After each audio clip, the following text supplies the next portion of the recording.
there are some countries that sort of fly under the radar in the daily news, but what's happening there uh, internally can actually have huge regional consequences. Eritrea feels like one of those places. Absolutely. It might not dominate headlines constantly, but its internal situation has been remarkably consistent for decades.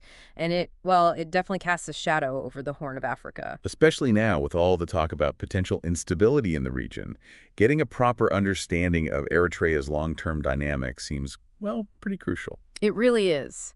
To grasp its role today, you definitely need to look beyond just the immediate events. And that's exactly what we're aiming for in this deep dive.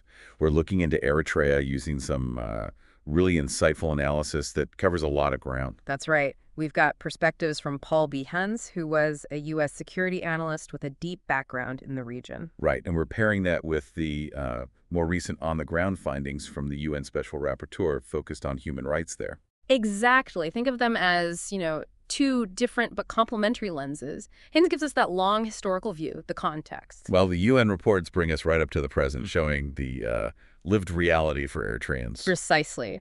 So our mission today is to kind of synthesize these views, to build a clearer picture of Eritrea under President Isaias Afwerki, getting beyond just the surface noise. Okay, so let's start back at the beginning. Independence in 1991, breaking away from Ethiopia. There was a lot of hope then, wasn't there? Oh, absolutely. A huge wave of optimism. People envisioned freedom, economic growth. I remember reading about the ambition to become Africa's Singapore. That really captures the mood, I think. It does. After such a long, hard fight for self-determination, the expectation was for a modern, open, prosperous nation. That Singapore idea was all about rapid development being a regional hub. But that's clearly not the path Eritrea took. The sources suggest President Isaias had a very different model in mind. Not Singapore, but Sparta. Yeah, it's a stark contrast, isn't it? And understanding that shift is, I think, key. Hensey's analysis suggests Isaiah's always leaned towards a highly disciplined, almost militaristic, nationalistic state. Security and control above all else. So this Spartan idea, how did that actually play out?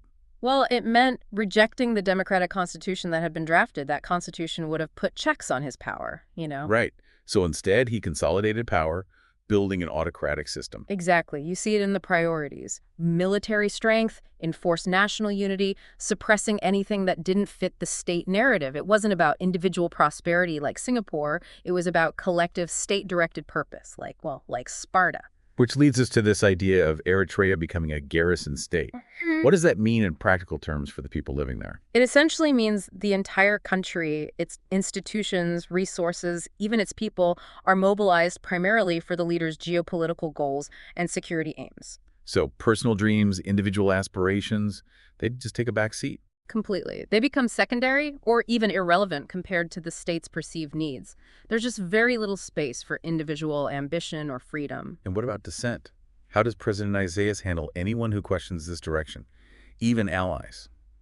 He has shown a profound intolerance for any challenge to his authority, even from people who were once very close to him, key figures in the independence movement. You're talking about that incident in 2001 with the senior officials. The G15, they were called. That's the one. A really chilling example. These weren't just ordinary citizens. They were high-ranking officials, war heroes, ministers. And they wrote an open letter. Yes, calling for democratic reforms, basically questioning the president's concentration of power. And the response? Swift and brutal. 11 of the 15 were arrested shortly after. And the most disturbing part... They just vanished. Pretty much. As the sources have confirmed, for over 20 years now, their whereabouts, their condition... It's all unknown. No trial, no due process. They were just disappeared. Wow. Over 2 decades. That sends a terrifying message. It absolutely does. It makes it crystal clear. Loyalty means nothing if you dare to question the leader. Power is absolute, and accountability is non-existent. So this climate of fear, the lack of basic freedoms, it paints a picture of what the sources call a nightmarish gulag state. Can you expand on that? What are the day-to-day restrictions? It's pervasive. Think about basic choices. Where you study, what job you do, how you worship, even running a small business. All heavily restricted or controlled by the state. But the most extreme aspect seems to be the military service. Definitely. It's mandatory, yes, but the key word is indefinite. It's not like, a year or two of service. People are conscripted, often straight out of school. And they can basically be held for life. That's the reality for many. They become lifelong servants of the military and, by extension, the president. It completely derails any chance of planning a normal life, education, career, family. It's life under military command indefinitely. The whole population is essentially conscripted. And while everyone suffers under this, the sources point out that minorities have it even worse. Yes, that's an important layer. While the denial of rights is widespread, religious and ethnic minorities often face specific, additional forms of persecution. Like the U.S. State Department designation. Eritrea as a country of particular concern for religious freedom. That dates back quite a way. It does, back to 2004. It highlights a long pattern of targeting certain religious groups, restricting their right to worship freely. And then there's the ethnic dimension. That UN report from May 2023 focused on the Afar community, didn't it? Yes, in the Dankali region. The findings were deeply concerning. What kind of things did the UN document? The special rapporteur detailed widespread issues. Serious discrimination, constant harassment, arbitrary arrests, people disappearing, violence. Basically, a pattern of persecution specifically targeting the Afar people. It really underscores how vulnerable minorities can be in such a tightly controlled, unaccountable system. Absolutely. When the state has unchecked power, minorities often bear the brunt of it. It's fascinating and quite sobering to look at these current reports alongside Paul Hens's analysis from years ago. He made that comparison between Isaias Afwerki and Mengistu Haile Mariam, the former Ethiopian dictator, back in 2007. Right. And it wasn't just a casual comparison. Hens pointed to specific traits. What were they? Things like their shared temperament. He called it a bulldogish seriousness, a deep defensiveness, and just a fundamentally authoritarian personality. He saw these parallels early on. And looking back now, that analysis seems incredibly prescient, doesn't it? His assessment of those traits having major negative consequences. It's basically played out over the last 3 decades. It really has. Hens saw the underlying authoritarianism, and unfortunately, his prediction about its impact has proven devastatingly accurate for the Eritrean people. The sources even hint that Hens's comparison might have been, well, an understatement, that the level of oppression under Isaias could potentially match or even surpass Mengistu's regime. It's a chilling thought, isn't it? Mengistu's rule, the Derg, was infamous for its brutality. To suggest Isaias's Eritrea is in the same league, or worse, just highlights the sheer scale and duration of the suffering there. Okay, so we have this deeply repressive internal situation. But Eritrea is also almost constantly involved in conflicts outside its borders, isn't it? That's another key piece of the puzzle. Since independence, Eritrea has rarely been at peace with its neighbors. It's been involved in numerous regional conflicts and wars. And that continues today. Oh, yes. The sources mention ongoing agitation against Ethiopia, active involvement in the Sudanese civil war. It seems like a state of conflict, or at least tension, is the norm. One source uses the phrase, war is the modus vivendi for President Isaias.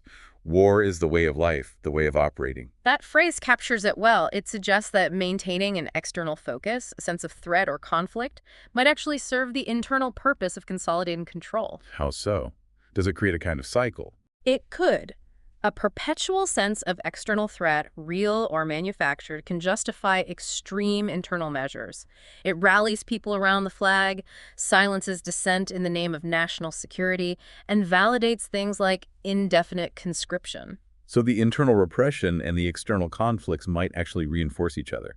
It certainly seems plausible. It's a dynamic that helps maintain that garrison state structure. Which brings us to the final point raised in our sources. The world's attention, or often the lack thereof. It seems global focus only really sharpens when there's a fear of war with Ethiopia. That's often the case. The risk of a major regional conflict gets headlines. But the argument is, even if that specific conflict is averted, the underlying human suffering inside Eritrea continues, often unnoticed. And the concern is that this indifference allows the situation to persist. Exactly. If there's no sustained international pressure, no consistent focus on the human rights abuses, there's little external incentive for the leadership to change course. The well-being of Eritreans shouldn't only matter when it threatens regional stability. That description of Eritreans as unwilling servants and soldiers, just fodder for the mighty Eritrean defense forces, it's incredibly stark. It is. It highlights how individuals are essentially viewed as instruments of the state, their own lives and rights disregarded for the leadership's ambitions. That's why sustained attention matters. Diplomatic pressure, maybe targeted sanctions, supporting human rights monitors. Things that keep the spotlight on the internal reality.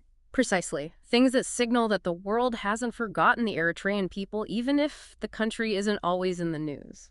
So, wrapping up this deep dive, what's the core message you take away about Eritrea?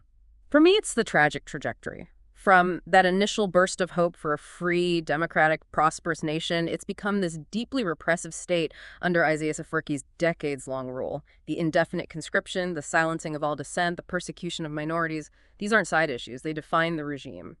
It's the result of a leader's long-standing authoritarian tendencies shaping an entire nation. Which leaves us with a challenging thought for everyone listening.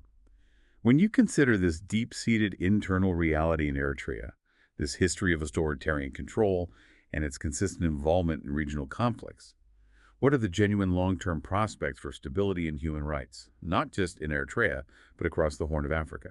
And perhaps even more complexly, what realistic role, if any, can the outside world play in trying to nudge things towards positive change? Definitely something to think about.